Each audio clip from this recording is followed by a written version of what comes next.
క్రీడలు అనేది చాలా ఇంపార్టెంట్. ఎందుకంటే ఇది కూడా క్రీడా పాఠశాల ఎన్నో సంవత్సరాల నుంచి ఏర్పాటు చేసినట్టు కేవీ కాంప్లెక్స్ని క్రీడా పాఠశాలగా ఏర్పాటు చేయాలని మరి మధ్యకాలంలో పూర్తి స్థాయిలో నిర్వీర్యమైతే దాన్ని మళ్ళీ తిరిగి క్రీడా పాఠశాలగా ఏర్పాటు చేయడం అనేది జరిగింది.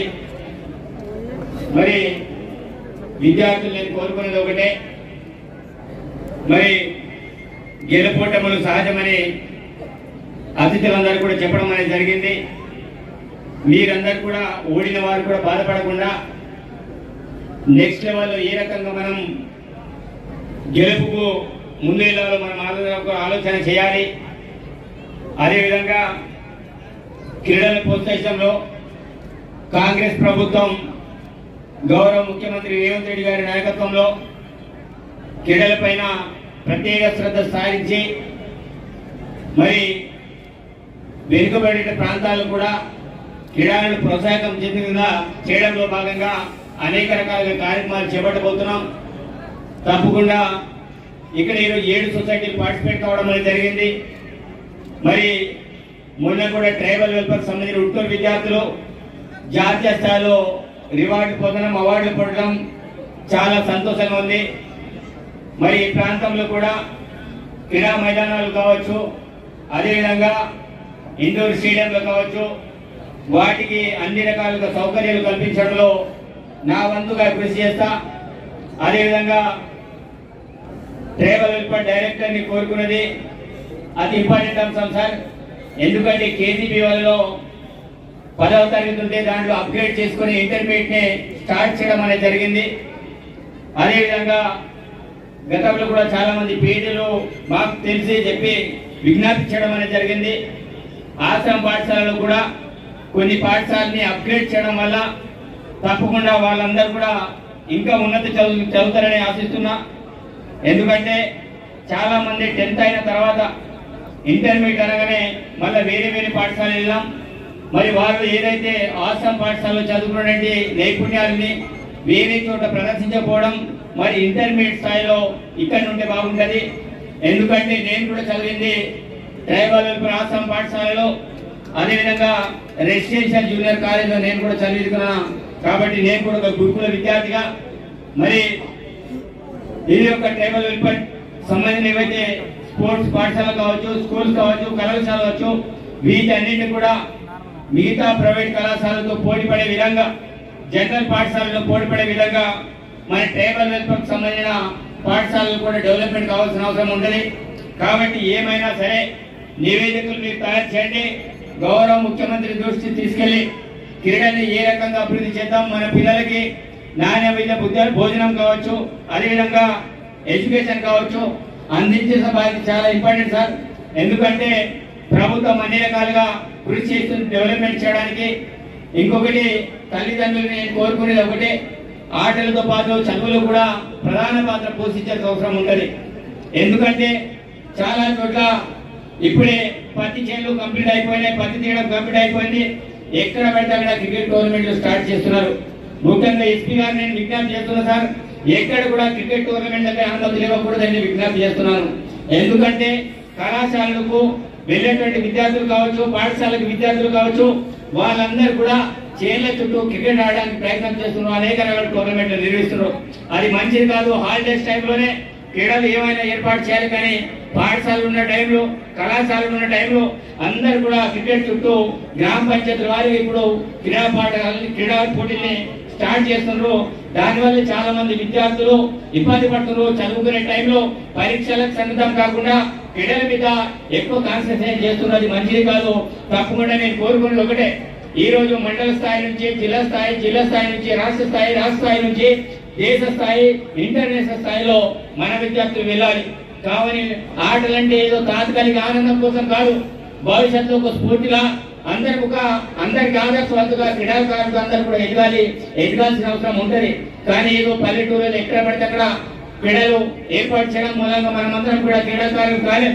తప్పకుండా నాణ్యమైన పీఈడీలు కావచ్చు, అదేవిధంగా పీఈడీలు కావచ్చు, ఈ రోజు స్పెషల్ కోచింగ్ సెంటర్లు ఏర్పాటు చేసుకుని మరి ఇట్లాంటి పాఠశాలని మళ్ళీ ఇంకో కొన్ని పెంచి గతంలో నాగేశారుణంగా మరి జాతరలు కూడా ఏర్పాటు చేయడం జరిగింది. అదేవిధంగా ఈ ప్రాంతంలో ఇండోర్ స్టేడియం ఉట్నూరు ఏర్పాటు చేశారు.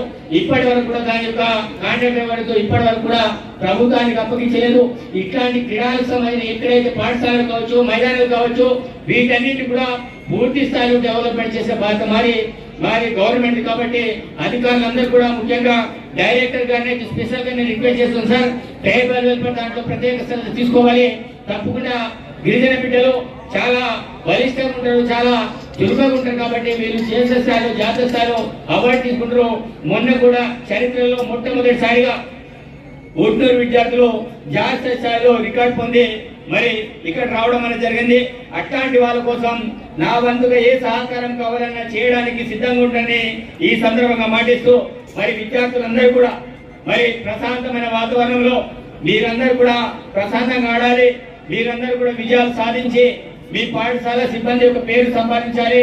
మీ యొక్క సొసైటీలు కావచ్చు ఒక ఉన్నత స్థాయికి వెళ్ళాలంటే మీ అందరి కృషి అవసరం ఉంటుందని తెలియజేస్తూ మీ అందరికీ all the best. Thank you. చాలా విద్యార్థులందరూ కూడా క్రీడలు ఆడడం మర్చిపోవడం జరిగింది. దానికోసం రాష్ట్ర ప్రభుత్వం ఈరోజు ఈ విధంగా ఒక మంచి నిర్ణయం తీసుకొని విద్యార్థులందరూ కూడా చదువుతో పాటు ఎడ్యుకేషన్తో పాటు క్రీడలలో కూడా రాణించాలన్న ఉద్దేశంతో మరి నిర్వహిస్తున్నందుకు రాష్ట్ర ప్రభుత్వానికి ప్రత్యేకంగా ధన్యవాదాలు తెలపడం జరుగుతుంది. అదే రకంగా భారతీయ జనతా పార్టీ గతంలో భారతదేశానికి స్వాతంత్రం వచ్చి 75 సంవత్సరాలు వచ్చినా కూడా ఏనాడు కూడా మనకు ఒలింపిక్స్ లో కానీ ఏషియన్ గేమ్స్ లో కానీ ఏనాడు కూడా మన భారతదేశానికి పథకాలు ఒకటే రెండే రాస్తుండే. కానీ ప్రధానమంత్రి నరేంద్ర మోదీ గారు ఏనాడైతే భారతదేశానికి ప్రధానమంత్రి అయ్యారు ఆ రోజు నుంచి భారతదేశానికి 2016లో ఒలింపిక్స్ లో 4 పథకాలు రావడం జరిగిందని కూడా ఈ సందర్భంగా తెలియడం జరుగుతుంది. అదే రకంగా 18లో ఏషియన్ గేమ్స్ లో దాదాపుగా 70 పథకాలు రావడం జరిగిందని కూడా ఈ సందర్భంగా తెలియడం జరుగుతుంది. అదే విధంగా టోక్యో ఒలింపిక్స్ లో 14 పథకాలు రావడం జరిగిందని కూడా ఈ సందర్భంగా తెలియజేయడం జరుగుతుంది. అదే రకంగా 2023 ఏషియన్ గేమ్స్ లో 107 పథకాలు కూడా రావడం జరిగిందని కూడా ఈ సందర్భంగా తెలియజేయడం జరుగుతుంది. ఉత్సాహంగా ఎప్పుడు చదువుదే అని కాకుండా చదువుతో పాటు క్రీడలు కూడా ఉండాలి. పిల్లలు కూడా చాలా మంది పిల్లలు, ఎందుకంటే నేను ఒక క్రీడాకారుణ్ణి. నేను కూడా జీసీపీ హైదరాబాద్ లో స్పోర్ట్స్ టీచర్ గా పీఈటీగా పనిచేసినటువంటి వాడిని కాబట్టి అదే విధంగా ఇప్పుడు కూడా సాఫ్ట్బాల్ అసోసియేషన్ జిల్లా అధ్యక్షుడిగా పనిచేస్తా ఉన్నా. ఎందుకంటే క్రీడాకారులు కూడా పిల్లలు కూడా చదువులు ఆటిస్తూనే చెడు అలవాట్లకు మనకు దొరుకున్నటువంటి తక్కువ సమయంలో సెల్ ఫోన్లను వాడకుండా చెడు వ్యసనాలకు పోకుండా ఈ యొక్క ఆట పోటీలలో మనం పాల్గొంటే చాలా బాగుంటుందని చెప్పేసి ఈ సందర్భంగా మీకు కోరుతా ఉన్న సోదరులారా.